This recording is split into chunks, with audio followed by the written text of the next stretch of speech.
Well, hello, and welcome back to the Fin to the Woods podcast with me, Finian Hackett. I have been on a bit of a hiatus for the last nearly 3 weeks now, but I am back and better than ever, I'm glad to say, and I've been seeing quite a lot of theatre.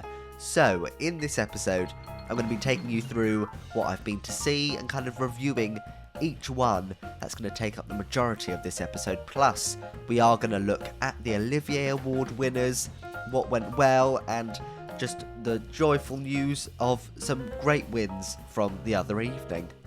I'm about to start rehearsals this week for an Easter panto, so that'll be keeping me busy over the next few weeks. I think we start rehearsals and then we don't have any days off until we are finished, but I guess it kind of helps power you through and get you through to the end of it all, because it's always quite an intense few weeks. But yes, I'm sure that'll be fun, and I am going to see a local production of Me and My Girl this week too. So another theatre trip, even though I'm going to be in rehearsals and doing stuff throughout the day. But that's the joy of theatre. So let's get cracking talking about the shows that I've been to see. So the first one is the Mousetrap. Now, I went a couple of weeks ago and I did rush tickets to go and see this. Now, the Mousetrap has been running in the West End for over 70 years.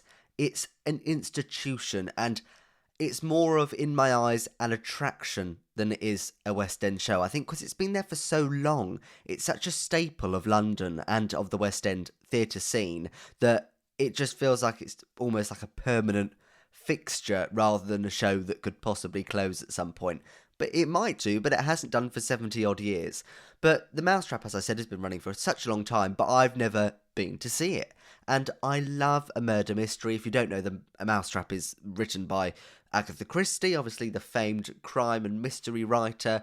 So I have always wanted to see it because I love Agatha Christie stuff, and I just love that genre of kind of entertainment, if you will, especially when it's set in kind of old world England. I just love all the kind of glamour and the houses and all that kind of thing. It's fabulous. So I've always wanted to see it, and I thought, why not? Because I was seeing another show later in the evening, which we'll get to in a bit. So I did rush tickets, and I paid, 25-30 quid, and I had a very good seat in the circle.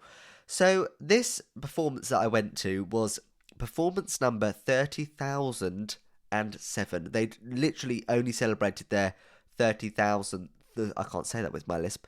30,000. Yeah, it's not going to happen, everyone. But you know what I mean. Their big milestone a week earlier, basically. So yeah, I was really excited to go kind of around that time, and it's a really lovely theatre. I'd never been to the St. Martin's because nothing else has been there since the 70s, because the Mousetrap opened originally at the Ambassadors Theatre, which is literally right opposite the St. Martin's. If you've been to either, you'll know that they're very, very close.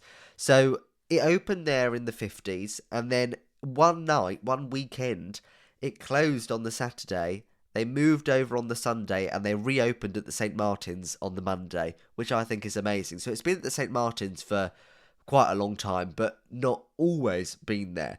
But it's just a really lovely theatre, and it fits so well with the show because it's kind of covered in wood panelling, and the set is quite like that as well. It's meant to be like a country manor house estate hotel place, so it just feels like it's really in keeping with the show.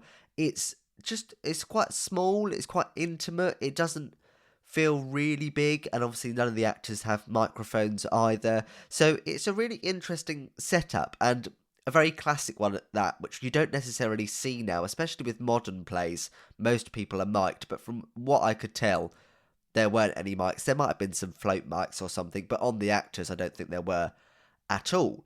So yeah, it was just really nice to go and see the theatre, and it's covered in all this Mousetrap memorabilia and all the posters of all the previous casts and all the 10th and 20th and 30th anniversary posters and so on and so forth. There's so many, but they're dotted in the toilets and in the corridors, and it's really lovely that they kind of lean in to the history and the legacy of the play. It's the world's longest running play, so it's a proper amazing feat, and I'm really glad that they kind of honour it so much within the building. The programme was also really interesting. It had lots of information about the history of the play and all the milestones that the play has seen in its lifetime, including the whole reign of Queen Elizabeth II, which is kind of crazy. But yeah, it's a really interesting situation, the Mousetrap, and the fact that it is still running pretty consistently and is selling really well. Bearing in mind, I went on a Monday matinee or Tuesday matinee, whenever I went. I think it was a Tuesday. And that's not necessarily going to be the busiest time of the week, but it was sold out. It was sold out. There was quite a lot of schools. There was quite a lot of kind of tourists, I guess, unemployed people like myself. But yeah, it was a busy house. And if they're still doing that, they must have made their money back by now from when it first opened. It must just be, it's going to keep running until, I guess, no one wants to see it anymore. The play itself is quite short. It's only 2 hours, 20 minutes with an interval. It was quite a short play, which was quite nice, to be honest. And it's just one set in this manor house. It doesn't move. It's a solid set. It's a bit like the Play That Goes Wrong set, in the fact that it is just kind of a grand stately home with staircases and doors and all that. And I really enjoyed it. I thought it was very witty, very fun, quite dry, a lot like other Agatha Christie things, but a great twist at the end, and they ask you at the end, please do not share the secret, keep it to yourself. And I have to say, I've never ever heard the ending of The Mousetrap, and I'm not going to spoil it for you now, because what is the point? But I did kind of guess the twist at the end. I'd guessed a part of it, not the whole thing, but a part of it, the main twist. I was like, oh yeah, I could have seen that coming from a mile off, but that's because I watch a lot of this kind of thing, Agatha Christie, the Marples, like things like Murder, She Wrote. I love that kind of program, so I feel like I'm quite good at sleuthing and working out who the murderer or the criminal may be. But I'm really glad I've seen it now, and I'm really glad I wouldn't necessarily go back. I think once you've seen it, because you know the ending and you know what happens, unless you forget over time, which you might do, but currently I have no desire to go back in anytime soon.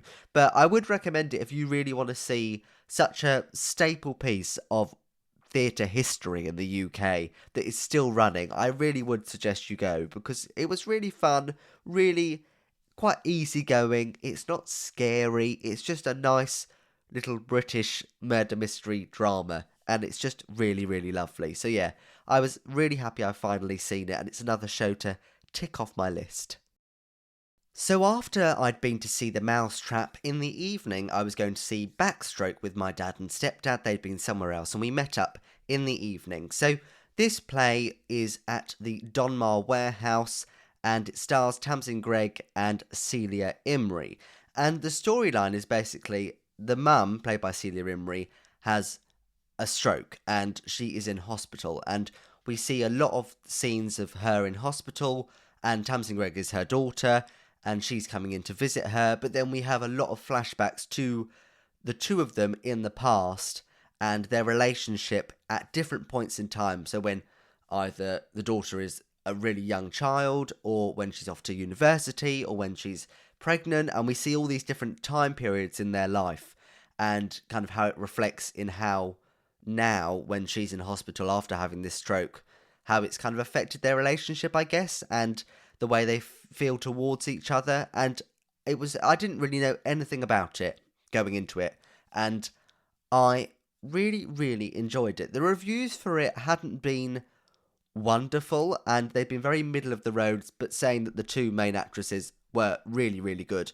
And so I to be honest, I just wanted to see the two of them. I love them both as actresses, and they were two people that I desperately wanted to see. So to see them in a play together was just a really brilliant thing. For starters, I'd never been to the Donmar Warehouse. Obviously, they produce some fantastic stuff that does so well at awards and goes all over the place with some really big names and just fantastic people. But it just had never been a venue I'd gone to. I think it's because I'd always viewed it as quite a, not elitist necessarily, but just a venue that not everyone gets to go to, because it's such a small venue. There's not that many seats. It seats like 250, I think. It's not very big. And so once you've got past all the members who have got tickets and all the people who can afford to get tickets, it's only for me currently that I could afford to pay the student price, or the kind of young people's price. And I did for this. I think I paid about £20, and I was in the back row of the stalls, which is literally the fourth, fifth row back, because it's so intimate, and I could see everything. I cannot tell you how glad I was to be able to see this and sit in a seat that was so good for, I think, a really, really reasonable price. So I was really happy to visit the Donmar. It's a really lovely venue. I felt like you could do quite a lot with it, and I know that they do quite a lot with it. But I really liked the foyer. I loved the fact that there was 2 bars. It never felt too crowded. There was really nice toilets, and plenty of them too. I thought it was just a really great building. And yeah, I just really liked it. So I would definitely be returning to the Donmar to see other stuff. Now I know how easy it is to get tickets at certain times, but also just that I really like the venue as well. The play itself was not what I expected it to be. I expected it to be quite dark, quite dramatic, and not very funny. However, it was so funny. It was so witty. It was so just like some of the lines that Celia Imrie had to deliver were just brilliant. There were very sad moments in it and some really uncomfortable scenes in the hospital bed and the things that happened to her after her stroke. They were not very nice because there were a few other actresses in it too who played the nurses and the doctors in the hospital. So there was a group of actresses in this play, but I just thought that Celia Imrie and Tamsin Greig were absolutely fantastic. And the two of them together, they were so electric as a pair, and they could both do the really funny and witty and clever moments, but also the really sad and tender and emotional moments too, both with such brilliance that it's just marvellous seeing two such fantastic actresses together in one play doing what they do to the best of their ability. I just thought it was wonderful seeing them, and the play itself I did really enjoy. I thought it was really good, and I loved all the flashbacks to the past and the flip-flopping between now and then, and I loved the set as well. I really loved the kind of kitchen dining room set that they had for the house at the front of the stage, and at the back was where the hospital bed was, and then above that there was this kind of big screen that went up, and that was when they went to the beach. That was the beach, and when they went swimming, a little bit of that with the swimming pool. So it was just really clever, really simple, nothing too dramatic, nothing too out there with regards to the way it was done, or it wasn't too avant-garde that you'd thought, what are they doing? It was just really good acting, and sometimes that is all you need. So if you haven't seen it, it's not on for much longer at all. However, I don't know if it will transfer to the West End, because I know Tamsin Greig's going into something else, and the reviews weren't wonderful, so I don't think that will help its chances, but I wonder if it will do well next year at the Oliviers, especially, mainly, for their two performances, because I thought they were both fantastic, and I'm so glad I've seen them both now. So after a wonderful 2-show day, I went to the Theatre Royal in Brighton the following day to see the matinee of the tour of Kinky Boots. Now, I saw this show when it was first on in the West End in 2018, something like that, and I loved it. I thought it was so good. I loved the music, I loved the storyline, I just loved everything about it. I thought it was a really lovely British musical that just worked really, really well and had a really positive and lovely message to it as well. So I really wanted to see this new tour, and when I saw it was coming to Brighton, I wanted to make sure that I went to see it. So this was one of the stops that Johannes from Strictly, who's playing Lola in the tour, wasn't doing, but I wasn't that bothered by that, because I wasn't really going to see the show because of a name in it. I just wanted to see the production. So the Theatre Royal in Brighton, I've spoke about this before, it's a funny venue. There's a lot of restricted view, and there's a lot of it's quite cramped. It's just a funny space. It does feel like a West End theatre when you're inside, but it is just a bit like, there's always a bit of an awkward view quite a lot of the time. And when I was sat at the side, and I have to say that my view wasn't great a lot of the time, like downstage right, I didn't see a lot of that, and it was fine. I didn't pay a lot for my ticket, and that's what you get. But at that theatre, there's so many restricted view seats, unless you kind of pay to sit in the middle, you're always going to miss a little bit of the action, which is always a little bit annoying. And this production of Kinky Boots, I really enjoyed. I mean, I think if you have a good show at the core, at the base of the production, you can't really go wrong, fully go wrong. But sometimes it does happen that it doesn't always go well. But if the show itself is really good, I feel like you're off to a flying start, and I think that's what you have with Kinky Boots, because I think it's just a brilliant show. Just loved the songs, and I loved in this version that it was different. It wasn't like we were just watching a slight remake of the original production. It was a new production with a new set, which felt so permanent for a tour. It looked so solid and kind of like it was made for that stage, which is very rare for a tour, because often tour sets look a little bit more flimsy, a little bit more easy to manoeuvre, obviously, because it's going to go all across the country and sometimes out of the country too. So to have a set that looked really permanent, I really liked that. And I liked the kind of costuming of it. I thought the actors were fantastic. I thought Courtney Bowman was wonderful as Lauren. I loved Dan Partridge too, who took on Charlie Price. I just thought there were some really great performances. I thought the choreography was quite fun. And yeah, I think I just loved the show. So I was just really happy to see it.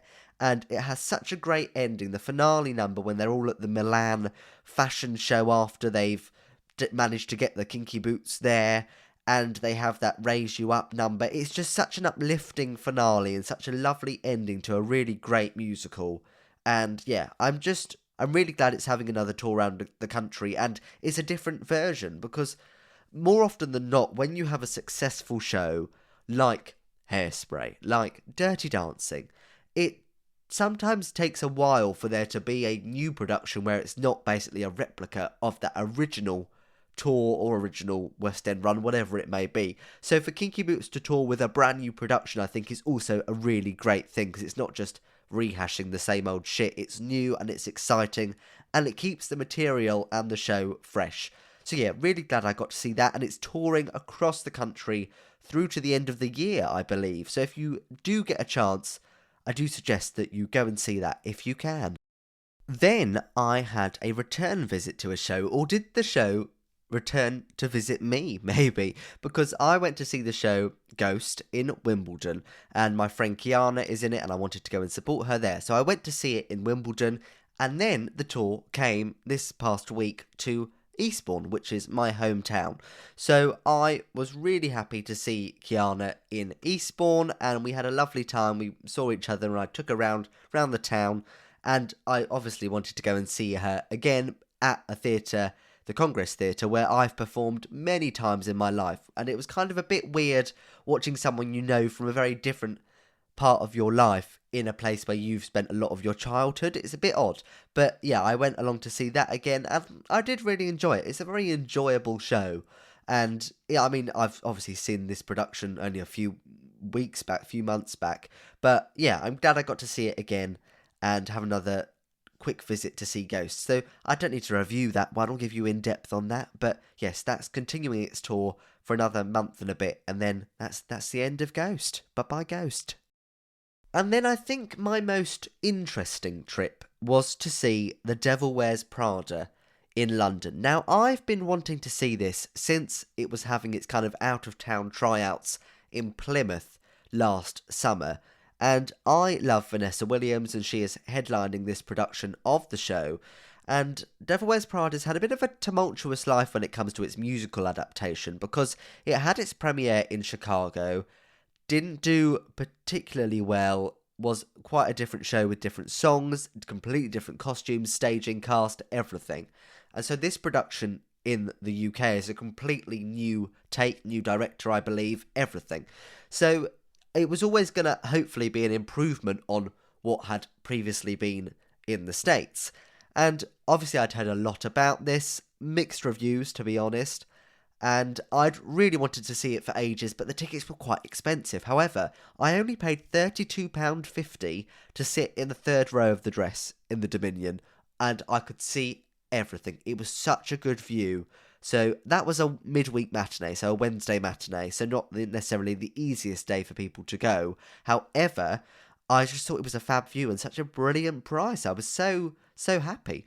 But yeah, so I didn't know what to expect with Devil Wears Prada. As I said, I'd heard mixed reviews, and I liked the film. I don't know it that well. I think I've probably seen it twice, maybe once. I don't know. I've not seen it that many times, but I know the characters, I know the storyline, I know what happens.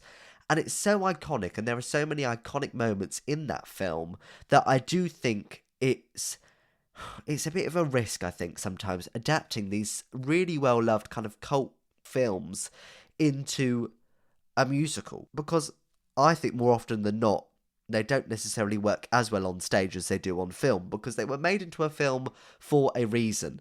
Because a lot of the information inside the programme, which was 80 pages and £12, it was very large, but in there they were all saying The Devil Wears Prada was really made to be a musical. It was always kind of, not gagging to be a musical, that sounds disgusting, but you know what I mean. And I have to disagree. I don't think it is gagging to be a musical. I think it's kind of just another movie that people have seen that they could possibly make into a musical, rather than it being a necessity for the story and the show. So yeah, I didn't know what to expect, and I have to say, I did enjoy my time watching it. I did. I didn't sit there and think, God, what am I watching? I had an enjoyable time. It's an entertaining show. However, I don't think it's the best adaptation, and I don't think, musically, I don't think it's very good at all. And that was my main issue. The score is by Elton John, and I obviously had high expectations, and I have to say, I couldn't sing you any song from that show. Even as soon as I stepped out the theatre, I literally couldn't remember a single song. I thought they were so forgettable, quite boring. I thought lyrically they were very simple and didn't add anything to the plot, didn't drive the plot, didn't take us anywhere new from the film. I just thought they were quite cringy. I was really disappointed with the music. And when it's a musical, you want the music to be good. And if this whole thing of them making it into a musical because it needed to be a musical and the songs aren't great, then clearly it didn't need to be a musical, did it? So it's just, yeah, I was disappointed with that part of it, to be honest. And that really brought the whole show down for me. I thought the sound as well wasn't great. It was really loud, really, really loud, that you couldn't hear a lot of the lyrics some of the time, which I don't know if that's a blessing or a curse, but I was disappointed in that. And also the costumes too. Obviously it's meant to be high fashion, and some of it didn't look very high fashion. It didn't look expensive, and when the ticket prices are quite expensive, and when it is The Devil Wears Prada, you expect a lot. And I think that's the issue. There is such high expectations for anything that is such a successful previous film or TV series that you're always, I think, going to be disappointed unless it's 10 times better. That being said, there were many positive elements to the show too, mainly the cast. I thought they were really strong. I loved Vanessa Williams. I thought she was fantastic. I'm glad I've seen her. She was a great Miranda Priestley. She did make it her own, but she didn't do enough. She didn't sing enough, and that's not her fault. But she just didn't have enough material, I don't think. And there was a moment in Act 2, right near the end, where we thought we were finally going to get an 11 o'clock number from Miranda Priestley, which was going to blow everyone's socks off. Because, can I just say, Vanessa Williams is a multi-Grammy nominated singer, like, as well as a Tony nominee and an Emmy nominee, amongst many other things. But she is a singer, and they didn't make her sing. They didn't let her sing hardly at all. And this 11 o'clock number that I was hoping for just never arrived. And it was just a bit disappointing for her, I think. I think they could have done so much more with her as an actress and as a character. But I thought what Vanessa did was great. I also had Olivia Saunders on, covering the role of Andy. She was fantastic. Her voice is insane. Crazy. And then also Amy DiBartolomeo, who was the only Olivier nominee for this production as Emily in the Emily Blunt part. I thought she was just, she was so funny and just the highlight of every scene she was in. But that Olivier nomination was so well deserved. I can see why she got it, and I'm glad I got to see her in that part. And also Matt Henry, who played the part that Stanley Tucci played in the film. And again, he was very good too, but his songs weren't great, not because he couldn't do them, but I just thought the songs themselves weren't wonderful. He had a weird duet with Vanessa Williams when they were both dressed in yellow, and it was all a bit weird. And it was, again, it was just the songs that kept coming back and kind of ruining moments of the show. I thought the lighting was very good, and I really liked the wigs as well. I thought they looked fantastic. I thought the set was really effective as well. And yes, there were really positive moments in it. And like I said, I didn't not enjoy it. I didn't sit there thinking, God, what is this? I did have an enjoyable time. Would I rush back? No. Would I go back if I knew someone in it, or if there was someone I was desperate to see in it? Maybe. And would I recommend it? I think I would maybe, but I wouldn't put it top of anyone's list because I think there are better shows, but I think the performances in this show are great, and that's what kind of made it an enjoyable evening. So yes, a very large selection of shows that I've been to see from different genres and different venues and new places and old shows that I've already seen and some that I hadn't. So a really nice mixture. So yes, now that is done, let's get talking about the Olivier Awards.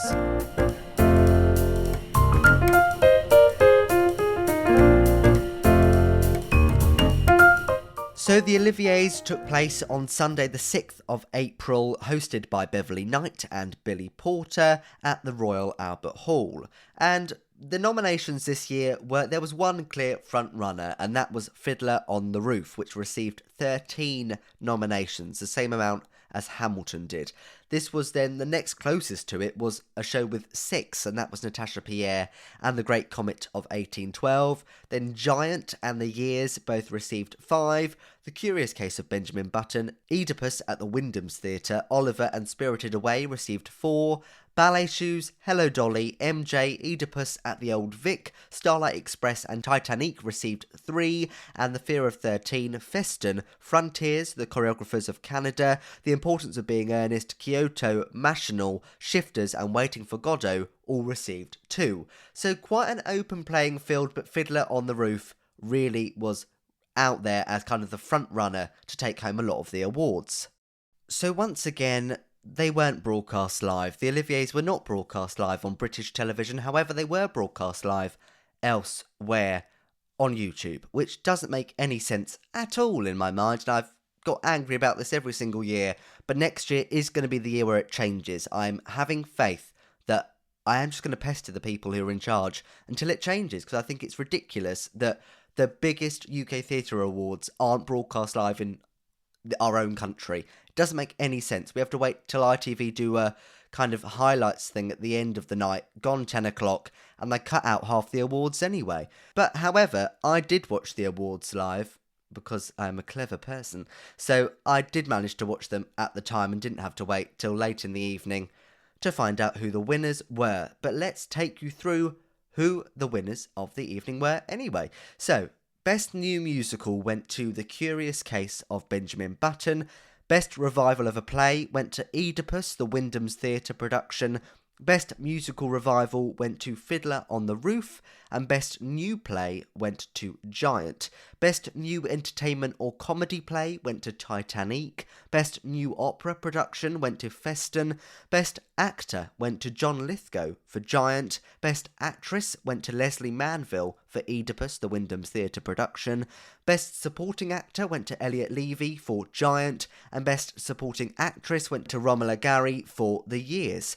Best Actor in a Musical went to John Dalglish for The Curious Case of Benjamin Button, and Best Actress in a Musical went to Imelda Staunton for Hello Dolly. Best Supporting Actress in a Musical went to Maimouna Memon for Natasha Pierre and The Great Comet of 1812, and Best Supporting Actor in a Musical went to Leighton Williams for Titanic. Best Director went to Aline Arbo for The Years. Best New Production in Affiliate Theatre went to Boys on the Verge of Tears. Best New Dance Production went to Assembly Hall. Best Family Show went to Brainiac Live. Best Choreographer went to Christopher Wheeldon for MJ. Best Lighting Design went to Paul Constable and Ben Jacobs for Oliver. Best Sound Design went to Nick Lidster for Fiddler on the Roof. Best Costume Design went to Gabriella Slade for Starlight Express. Best Set Design went to Tom Scutt for Fiddler on the Roof. Outstanding Achievement in Dance went to Eva Yerba Buena for her performance in Yerba Buena, I think that's how you say it. And Outstanding Musical Contribution went to Darren Clark and Mark Aspinall for The Curious Case of Benjamin Button. And Outstanding Achievement in Opera went to Alan Clayton for his performance in Feston. So overall, there were 3 winners that won 3 awards. So Benjamin Button won 3, Giant won 3, and Fiddler on the Roof won 3. I think it's really nice to see a show not sweep the awards because it just proves how fantastic British theatre is and the London theatre scene is too. Because if that many shows are winning and there was such a large variety of shows taking home awards, I just think it just proves how great everything is and that it isn't just one great show every year. And this year, it was such a widespread of shows that won. I just love it. I think it's fantastic. There were also some really, really great presenters as well at the awards too. You had people like Jacqueline Wilson, you had Martin Freeman and Celia Imrie, Naomi Campbell, Hayley Atwell and Tom Hiddleston, Kate Blanchett as well, she was there, Elaine Page as well. Who else was there? Gok Wan was there, Corbin Blue, Jessie Tyler Ferguson and Jane Krakowski. They presented Best Actor and Actress in a Musical. And yeah, it was just a lovely group of presenters as well, which I really enjoyed. Oh, and Jonathan Bailey. He was there too. He presented Best Musical at the end of the night. But a really good year this year for British theatre.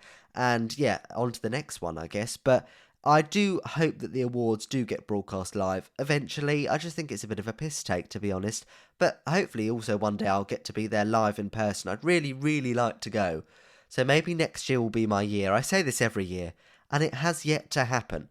But you just don't know. Also, a few of these shows are still running in the West End, so do make sure you go and see them. I would recommend Titanic. I thought it was fabulous, and I'm so glad it won not one but 2 Olivier Awards, but also things like Fiddler on the Roof, that's returning to the Barbican this summer. Giant is also transferring to the West End from the Royal Court, so you'll have more chances to see some of these Olivier-winning performances.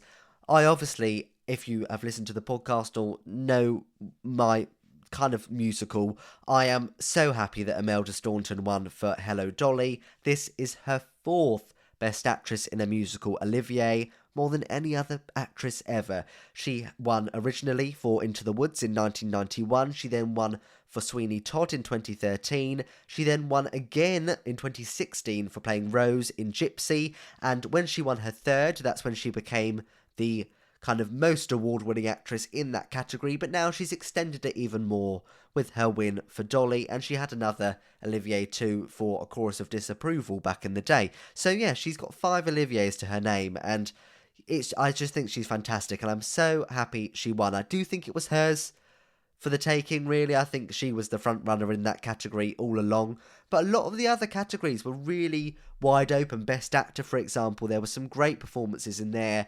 Adrian Brody for The Fear of 13 and Mark Strong for Oedipus. I thought they could have taken it, but John Lithgow obviously took that. And same for Titanic. I thought there was going to be maybe a couple of other shows that could have taken that as well. I think Curious Case of Benjamin Button was always the front runner for Best New Musical. Same with Fiddler for Musical Revival. But yeah, not every category was necessarily a dead cert. So again, it's just nice to have a bit of kind of variation and excitement when it comes to watching it too. Right, thank you so much for listening to this episode of the podcast. I know it's been maybe a little bit shorter than other episodes, but it's been nice to talk through what I've been to see, and we'll be back again next week with all the latest theatre news. I'll update you on how my Easter panto's going, and yeah, I'll keep you in the loop in all that's going on. Make sure you follow the podcast, leave a rating or a review, and also make sure you follow me on all social medias too for any other theatrical updates that you may want to see from me. But yes, I will speak to you once more again next week.